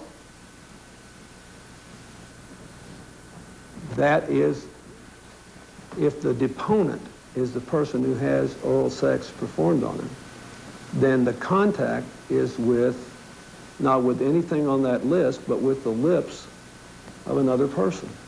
It seems to me self-evident that that's what it is. And I thought it was curious. Let me remind you, sir, I read this carefully. And I thought about it. I thought about what contact meant. I thought about what intent to arouse or gratify meant. And I had to admit, under this definition, that I'd actually had sexual relations with Gennifer Flowers. Now, I would rather have taken a whipping than done that, after all the trouble I'd been through with Gennifer Flowers. And the money I knew that she had made for the story she told about this alleged 12-year affair, which we had done a great deal to disprove. So I didn't like any of this, but I had done my best to deal with it. And that's what I thought. And I think that's what most people would think reading that. Would you have been prepared to, if asked by the Jones lawyers, would you have been prepared to answer a question directly asked about oral sex performed on you by Monica Lewinsky? If the judge had required me to answer it, of course I would have answered it. And I would have answered it truthfully. By the way, do you believe that the Jones litigants had the same understanding of sexual relations that you claim you have? I don't know what their understanding was, sir. My belief is that they thought they'd get this whole thing in, and that they were going to, what they were trying to do is do just what they did with Gennifer Flowers. They wanted to find anything they could get from me or anyone else that was negative, and then they wanted to leak it to hurt me in the press, which they did, even though the judge ordered them not to. So I think their position, Mr. Bennett, you asked the question, their position was, we're going to cast the widest net we can and get as much embarrassing stuff as we can and then dump it out there and see if we can make him bleed. I think that's what they were trying to do. Don't you think, sir, that they could have done more damage to you politically or in whatever context if they had understood the definition the same way you did and asked the question directly? I don't know, sir. As I said, I didn't work with their lawyers in preparing this case. I knew the case was wrong. I knew what our evidence was. By the time of this deposition, they knew what their evidence was. Their whole strategy was, well, our lawsuit's not good, but maybe we can hurt him with the discovery. And, you know, they did some, but it didn't amount to much. And did I want, if I could, to avoid talking about Monica Lewinsky? Yes, I'd give anything in the world not to be here talking about it. I'd give anything in the world not to have to admit what I've had to admit today. But if you look at my answer in the Flowers deposition, at least you know I tried to carefully fit all my answers within the framework there, because otherwise there was no reason in the wide world for me to do anything other than make the statements I'd made about Gennifer Flowers since 1991, that I did not have a 12-year affair with her, and the following accusations she made are false. So that's all I can tell you. I can't prove anything. But you did have a great deal of anxiety in the hours and days following the end of your deposition on the 17th. Isn't that fair to say? Well, I had a little anxiety the next day, of course, because of the Drudge Report. And I had an anxiety after the deposition because it was more about Monica Lewinsky than it was about Paula Jones. The specificity of the questions relating to Monica Lewinsky alarmed you. Isn't that fair to say? Yes, and it bothered me, too, that I couldn't remember the answers. It bothered me that I couldn't, as Mr. Weisenberg pointed out, it bothered me that I couldn't remember all the answers. I did the best I could, and so I wanted to know what the deal was, sure. Mr. President, to your knowledge, have you turned over, in response to the grand jury subpoenas, all gifts that Monica Lewinsky gave you? To my knowledge, I have, sir. As you know, on occasion, Mr. Kendall has asked for your help in identifying those gifts. And I think there were a couple that we came across in our search that were not on the list you gave us, that I remembered in the course of our search had been given to me, to Monica Lewinsky, and we gave them to you. So, to the best of my knowledge, we have given you everything we have. Can you explain why on the very day that Monica Lewinsky testified in the grand jury on August 6th of this year, you wore a necktie that she had given you? No, sir, I don't believe I did. What necktie was it? The necktie you wore on August 6th, sir? Well, I don't know that it was a necktie Monica Lewinsky gave me. Can you describe it to me? Well, I don't want to take time at this point, but we will provide you with photographic evidence of that, Mr. President. If you give me, I don't believe that's accurate, Mr. Bennett. So let me ask. But if you give it to me, and I look at it and I remember that she gave it to me, I'll be happy to produce it. I do not believe that's right. Well, if you remember that she gave it to you, why haven't you produced it to the grand jury? I don't remember that she gave it to me. That's why I asked you what the tie was. I have no earthly idea. I believe that that I did not wear a tie she gave me on August the 6th. Can you tell us why Biani Nelvis wore a tie that Monica Lewinsky had given you on the day he appeared in the grand jury? I don't know that he did. Have you given Biani Nelvis any ties, sir? Oh, yes, a lot of ties.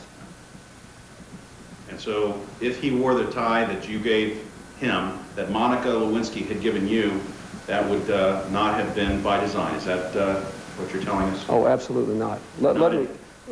May I explain, Mr. Bennett? It won't take long. Every year since I've been president, I've gotten quite a large number of ties, as you might imagine. I have a couple of friends, one in Chicago and one in Florida, who give me a lot of ties. A lot of other people who send me ties all the time or give them to me when I see them.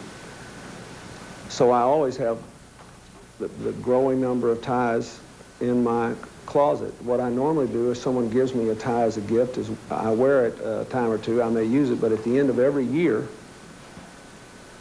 and sometimes 2 times a year, sometimes more, I go through my tie closet and I think of all the things that I won't wear a lot or that I might give away, and I give them mostly to the men who work there. I give them to people like Glenn and Nelvis, who work in the kitchen back in the White House, or the gentlemen who are my stewards, or the butlers, or the people who run the elevators.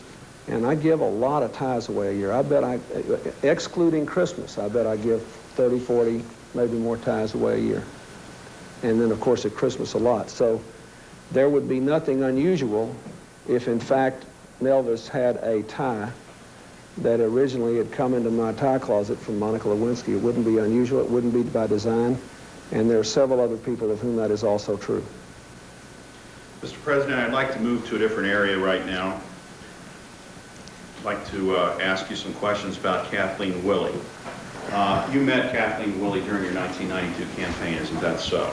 Yes, sir, I did. As a matter of fact, you first saw her at a rope line at the Richmond, Virginia airport on October 13, 1992. Is that not correct? I don't believe that is correct. When did you first meet her, sir? Well, let me ask you this. When was the debate in Richmond? I believe it was October 13, 1992, sir. Well, I believe that I had met her, before then, because Governor Wilder, I believe that was his last year's governor. I think that's right. 92, 93. I believe that I met her in connection with her involvement with Governor Wilder. And I have the impression, it's kind of a vague number, but I have the impression that I'd met her once before, at least once before I came to that Richmond debate. Now, I'm not sure of that. Well, at least if you had met her before. But I am quite sure she was at the Richmond debate, and I did not meet her there. I'm quite sure of that. Mr. President, you've seen television footage of you standing on a rope line with Donald Byer, Lieutenant Governor Donald Byer, asking Mr. Byer for the name of Kathleen Willey. You've seen that footage, haven't you? I don't know that I've seen it, but I am aware that it exists. All right. And you can see him, you can read his lips, he's saying the name Kathleen Willey in response to a question from you. Isn't that so? That's what I've heard. And as a matter of fact, you sent Nancy Hernreich, who was present on that day, to go get her telephone number, didn't you, sir? I don't believe so. You don't believe so? Well, let me say this. If that is true, then I'm quite certain that I had met her before. I would never call someone out of the blue that I saw on a rope line and send Nancy Hernreich to get her number to do it. Even if you were just learning her name for the first time?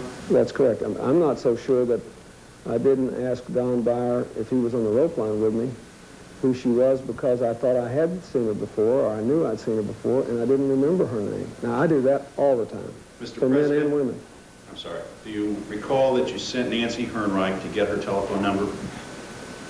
No, I don't. All right. Do you recall having received her telephone number, calling her that night? No, sir, I don't. Do you recall inviting her to meet with you at your hotel that night? No, sir, I do not. Do you recall where you stayed in Richmond, Virginia during the debate you told us about? Well, I stayed at some hotel there, I believe. Actually, did you stay at the Williamsburg Inn, not in Richmond? Yeah, that's right. We prepared in Williamsburg. That's correct. I believe we prepared in Williamsburg and then went to Richmond for the debate, and then I think we spent the night in Richmond, and the next day I think we had a rally before we left town. I believe that's right. Do you know of any reason Kathleen Willey's telephone number would appear on your toll records from your room in Williamsburg? No, you didn't call her. No, I'm not denying that I called her, sir. You asked me a specific question. I won't deny that I called her. I don't know whether I did or not. Matter of fact, you called her twice that day, didn't you, sir? I don't recall. I may well have done it, and I don't know why I did it. Well, does it refresh your recollection that you called her and invited her to come to your room that night, sir? I don't believe I did that, sir. If Kathleen Willey has said that, she's mistaken or lying. Is that correct, Mr. President? I do not believe I did that. That's correct. But what is your best recollection of that conversation, those conversations? I don't remember talking to her, but it seems to me that at some point, this is why I believe I'd met her before, too. But at some point, I had some actual person-to-person conversation with her about my sore throat and what she thought would be good for it or something like that. I have some vague memory of that. That's it. Is this the chicken soup conversation, Mr. President? Well, I don't know if I would come. Maybe that's what she said I should have. I don't remember. But I have no recollection, sir, of asking her to come to my room. I'm sorry, I don't. I won't deny calling her. I don't know if I did call her. I don't know if she tried to call me first. I don't know anything about that. I met her and Doug Wilder. I remember that she and her husband were active for Governor Wilder, and that's about all I remember, except that I had a conversation with her around the Richmond debate. I do remember talking to her there. Mr. President, let's move ahead to the episode on November 29, 1993, in which Mrs. Willey met you in your office at the Oval. The subject matter of the 60 Minutes broadcast a few months ago. You recall that episode? I certainly do. Mr. President, in fact, on that date, you did make sexual advances on Kathleen Willey. Is that not correct? That's false. You did grab her breast, as she said. I did not. You did place your hand on her groin area, as she said. No, I didn't.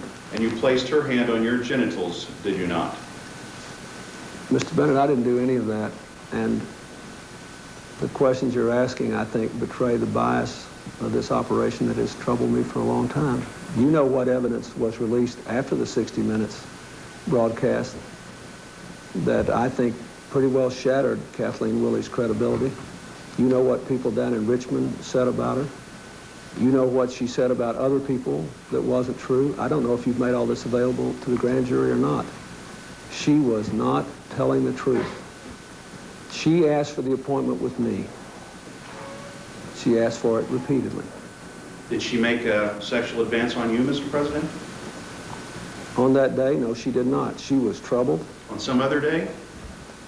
I wouldn't call it a sexual advance. She was always very friendly, but I never took it seriously. Mr. President, you mentioned the documents that were released and information that came out from people in Richmond, et cetera, after the 60 Minutes piece was broadcast. As a matter of fact, you were required under the court's rulings to produce those documents in response to document requests by the Jones litigants. Is that correct? No, I believe the Jones litigants the request for production of documents to me ran to documents that were in my personal files and in my personal possession, and did not cover documents that were White House files. So I don't believe we were required to produce them. As a matter of fact, when that story first ran, sir, before 60 Minutes was back in July or so of '97, I was aware that we had some letters. I didn't dream Kathleen Willey. I didn't remember that she'd written as much as she had and called as much as she had and asked to see me as often as she had after this alleged incident. I didn't know the volume of contact that she had, which undermined the story she has told. But I knew there was some of it. And I made a decision that I did not want to release it voluntarily to her, after the Newsweek ran the story, because her friend Julie Steele was in the story saying she, Kathleen Willey, asked her to lie. And because, frankly, her husband had committed suicide, she apparently was out of money. And I thought, who knows how anybody would react under that? So I didn't. But now when 60 Minutes came with the story and everybody blew it up, I thought we would release it. But I do not believe we were required to release White House documents to the Jones lawyers. Mr. President, have you made a decision on whether to stay beyond the 4 hours we agreed to accept questions from the grand jury? We have made an agreement, Mr. Bennett, to give you 4 hours. We're going to do that. By my watch, there are about 12 minutes left. I guess that's no. Is that correct, Mr. Kendall? Yes, that's correct. Let me ask you a question. Could I have a 2-minute break? Sure. We'll get to it. I'm sorry to bother you about this. I know we're getting to the end, but I need to. Now to Candy Crowley on the Hill. Lots of words in this testimony and lots of parsing of words and meaning of definitions, Candy. I was listening closely to Greta and Roger talk about that there was nothing new in this, and I, by and large, absolutely agree with them. But I have to say, just from very unofficial, very unscientific reaction, people come by here and stop and listen to the president's testimony. And what gets the most reaction is when he says things like, well, that depends on what your definition of alone is, when asked whether he lied when he said he was never alone with Monica Lewinsky. When he is asked to whether he lied when he said he didn't have an ongoing he didn't have a relationship with Monica Lewinsky. There is discussion over the definition of the word is. That's the kind of reaction that we're getting just from sort of Main Street, if you will, if you can have Main Street on Capitol Hill. And I think that's what the White House was worried about when they tried to warn people about this tape, that what we are looking at is a president who is very, very careful about the words he chooses. Bernie? Okay. Candy, and picking up on that point, let's turn to John King at the White House. John, we know the White House has been watching every syllable out of the president's mouth. Are they concerned about this point that Candy makes? Certainly they are concerned, Judy. White House communications aide and political aides on a conference call as we speak, mapping out, among other things, what the official response should be to this unprecedented airing of the president's grand jury testimony. Privately, so far, officials saying that it's much ado about not much. They think the president handles himself rather well, breaks no new ground, no big headlines here. They are concerned a little bit about the brief flashes of anger we see, and they do worry that the normal, everyday Americans might find the president evasive to some of the questions, specifically about his sexual contact with Monica Lewinsky. What they're banking on here is that people will find the questions more offensive than the answers. Questions now by independent counsel Ken Starr of the president. Mr. President, at various times in this investigation, officials have invoked executive privilege in response to questions that have been posed to them by the grand jury and in the grand jury. One of the grand jurors has posed the question, did you personally authorize the invocation of executive privilege? If the answer is authorized, I think the answer to that would be yes. But I would like the grand jury to know something. In the cases where we raise the lawyer-client privilege or executive privilege, or where the Secret Service raised their privilege, and when I had nothing to do with that. I did not authorize it, approve it, or anything else. That was something they asked to be free to make their decision on by themselves. In none of those cases did I actually have any worry about what the people involved would say. The reason those privileges were advanced and litigated was that I believed that there was an honest difference between Judge Starr and the Office of Independent Counsel and Mr. Ruff, my counsel, and I about what the proper balance was in the constitutional framework. And I did not want to put the presidency at risk of being weakened as an institution without having those matters litigated. Now, we've lost some of those matters. Our people have testified, and the grand jury is free to conclude whether they believe that the testimony they gave was damaging to me, but I don't imagine it was, and I wasn't worried about it. It was an honest difference of constitutional principle between Judge Starr and the Office of Independent Counsel in the White House. Mr. President, a couple of very brief questions given our time. The White House's outside counsel, Mr. Eggleston, withdrew the White House's appeal from Chief Judge Johnson's ruling that the invocation of executive privilege had to give way to the grand jury's right to the information. That ruling in connection with the testimony of Mr. Blumenthal and Mr. Lindsey. Were you informed of that fact that the appeal had been withdrawn? I was informed of it, and as a matter of fact, I was consulted about it, and I strongly supported it. I didn't want to appeal it. My main difference, Judge Starr, as you know, with you and with some of the court decisions, is on the extent to which members of the White House counsel staff, like Mr. Lindsey, should be able to counsel the president on matters that may seem like they're private, like the Jones case, but inevitably intrude on the daily work of the president.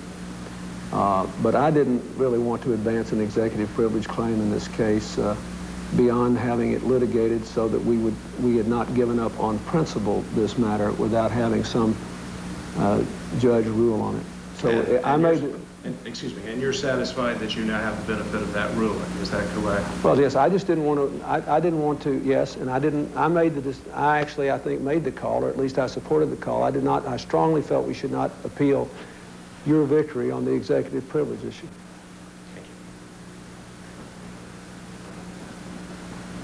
Mr. President, among the many remaining questions of the grand jurors is one that they would like answered directly without relation to, without regard to inferences, which is the following. Did Monica Lewinsky perform oral sex on you?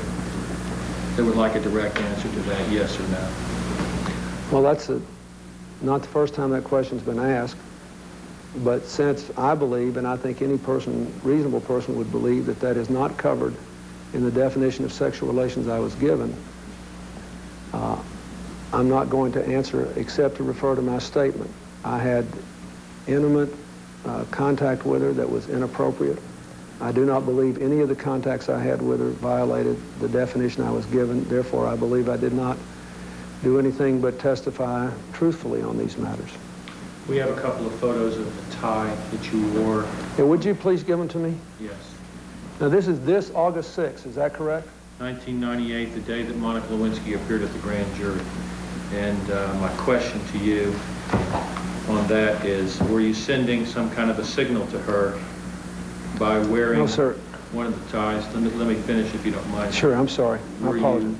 Were you sending some kind of a signal to her by wearing a tie she had given you on the day that she appeared in front of the grand jury? No, sir. I don't believe she gave me this tie. And if I was sending a signal, I'm about to send a terrible signal, and maybe you ought to invite her to talk again. I don't want to make light about this.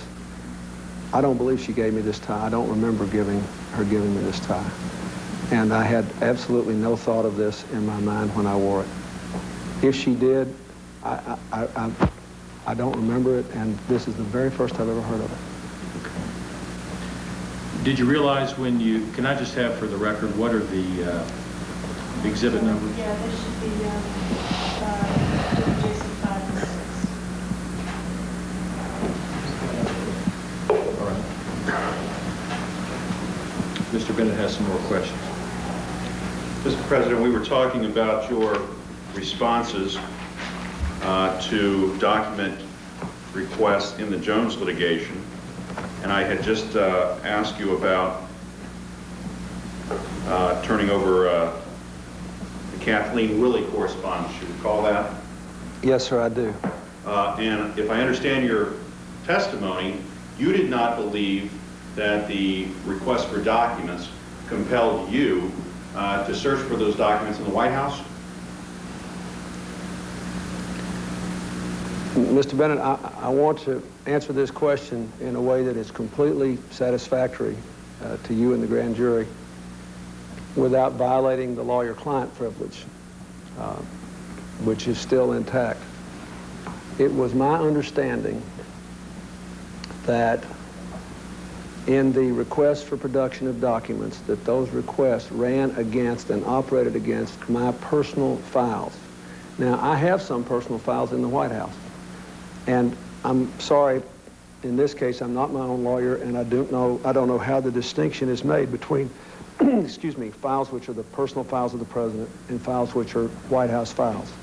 But I do have a very clear memory that we were duty-bound to search and turn over evidence, or excuse me, documents that were in my personal file, but not in the White House files. And I believe that the letters to which you refer, Miss Willey's letters and Miss Willey's phone messages, were in the White House file, and therefore I was instructed at least that we had fully complied with the Jones lawyers' request, and that these documents were outside the request. Mr. President, you're not contending that White House documents stored in the fashion these were stored, are beyond your care, custody, or control, are you? Mr. Bennett, that may be a legal term of art that I don't have the capacity to answer. I can only tell you what I remember. I remember being told in no uncertain terms that if these were personal files of the president, we had to produce documents. If they were essentially White House files, we were not bound to do so. And so we didn't. So you're saying somebody told you that you didn't have to produce White House documents? That's it. I question the witness that this question should not invade the sphere of the attorney-client privilege Yes. and any conversations with the counsel or privilege. Let me say, maybe, Mr. Kendall, we need a break here. I'm trying to avoid invading the lawyer-client privilege. I can just tell you that I did the best I could to comply with this. And eventually we did make, of course, all of this public. And it was damaging to Miss Willey and her credibility. It was terribly damaging to her. And the first time she came out with this story, I didn't do it. I only did it when they went back on 60 Minutes and they made this big deal of it, and it turned out she had tried to sell this story and make all this money. And I must say, when I saw how many letters and phone calls and messages there were that totally undercut her account, I myself was surprised. But you knew there were letters. I did, sir. And I the knew White that. House is under your control, isn't it, Mr. President? Well, Mr. Bennett, again, I'm not trying to be, some days I think it's under my control and some days I'm not so sure. But if you're asking me as a matter of law, I don't want to discuss that because that's, I mean, I'll be glad to discuss it, but I'm not the person who should make that decision. That decision should be made by someone who can give me appropriate advice, and I don't want to violate the lawyer-client privilege here. Well, Mr. President, how are the letters from Kathleen Willey that surfaced after the 60 Minutes episode aired any different from the correspondence and other matters, tangible items, tangible things, of Monica Lewinsky? Well, the items you asked for from Monica Lewinsky that I produced to you, you know, that there was a tie, a coffee cup, a number of other things I had. Then I told you there were some things that had been in my possession that I no longer had. I don't know if I did that. There was one book, I remember, that I left on vacation last summer. The same documents that the Jones litigants had asked you Yeah, for. but at any rate, they were different. The gifts were in my personal possession, clearly. In your office at the Oval? Well, in The books, now that the presidential books were with my other books that belong to me personally. They were in the Oval. Where do you draw the line, sir, between personal and White House? You're talking about some documents that are in the Oval Office, and we don't see where you're drawing the line. Well, Mr. Bennett, I don't think these were, I think that Lewinsky gifts were all non-documents, and you can, just a moment. Well, I'd like to finish answering the question, please, because this is a legitimate question, I think. There's somebody in the White House, Mr. Bennett, who can answer your question, and you could call them up and they could answer it under oath for you. There is some way of disaggregating what papers are personal to the president and what papers are part of the White House official archives of papers. And I don't know how the distinction is made. I just don't know. Did you direct that personnel, Nancy Hernreich or anyone else, make a search for correspondence from Kathleen Willey and Monica Lewinsky when those documents were called for in the Jones litigation, sir? Did you direct that somebody on the White House staff look for those documents? I don't believe that I was in charge of doing the document search, sir. So the strict answer to that question is that I didn't. So you sat back and relied on this legalistic distinction between your personal, which you're in control of, and the White House, which, by the way, you're also in control of. Is that not correct? I want to object in the argumentative form of the question. We'll allow the witness to answer it. We're now over time, even 30 seconds, so this will be it. Mr. Bennett,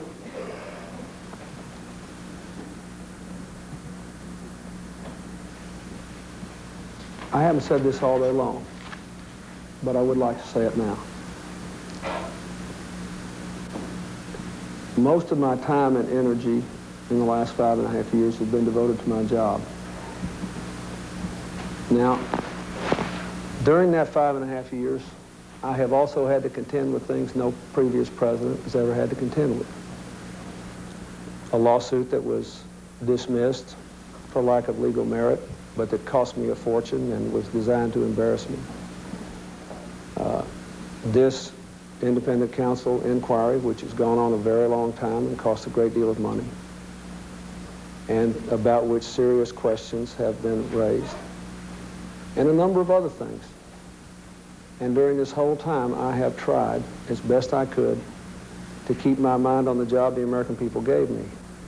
I did not make the legal judgment about how the documents were decided upon that should be given to the Jones lawyers and one that shouldn't.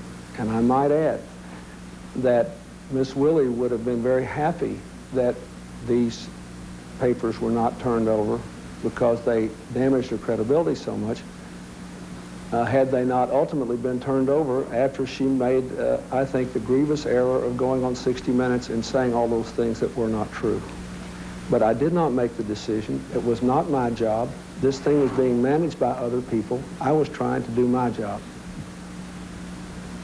Mr. President, the grand jury, I'm notified, still has unanswered questions of you, and we appeal to you again to make yourself available to answer those questions. Mr. Bennett, our agreement was for 4 hours. We've not counted the break time against that. And I think you know, Mr. Bennett, I wish I could do it. I wish the grand jurors had been allowed to come here today as we invited them to do. I wanted them down here. I wanted them to be able to see me directly. I wanted them to be able to ask these questions directly, but we made an agreement that was different, and I think I will go ahead and stick with the terms of it. The invitation was made after there was political fallout over the deposition circumstances with the satellite transmission and the taping. Isn't that so? I don't know about the tape, but Mr. Bennett, I understood that the prospect of the grand jurors coming down here was raised fairly early. I don't know. But anyway, I wish they could have. I respect the grand jury. Just for the record, the invitation to the grand jury was contingent upon us not videotaping, and we had to videotape because we have an absent grand jury. Thank you. Is that the only reason, Mr. Weisenberg, you have videotaped?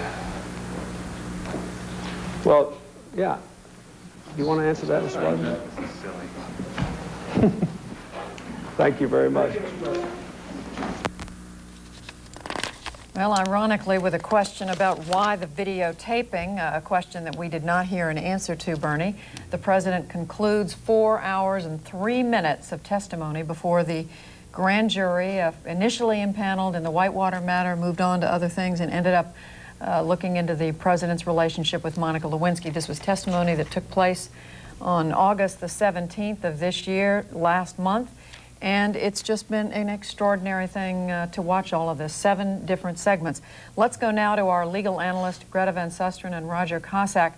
What have we learned from watching the president testify over this period of time? Well, I'll tell you, Judy, what I've learned, and I'm actually stunned. I was expecting to hear something far worse, more damaging to the President of the United States. We heard no Whitewater questions, no Travelgate questions, no Filegate questions. What we seem to have heard is that this was an inquest into a sexual conduct that the President obviously tried to mislead and cover up. But the big story may be what we haven't yet heard, and that's the transcript from the testimony of Monica Lewinsky, which has been made available. And in that transcript, she said herself at the end of her testimony that I would just like to say that no one ever asked me to lie, and I was never promised a job for my silence. I expected something a lot more. And boy, I tell you, I think the president was lucky that this was shown on TV, even though his conduct with the sex was deplorable. You know, Judy, I think Greta and I were perhaps watching a different videotape. I think we heard an awful lot by this president refused to give 1 inch on the definition of sexual relations. His definition of being alone is, I think, somewhat, as I've said before, doesn't pass the giggle test.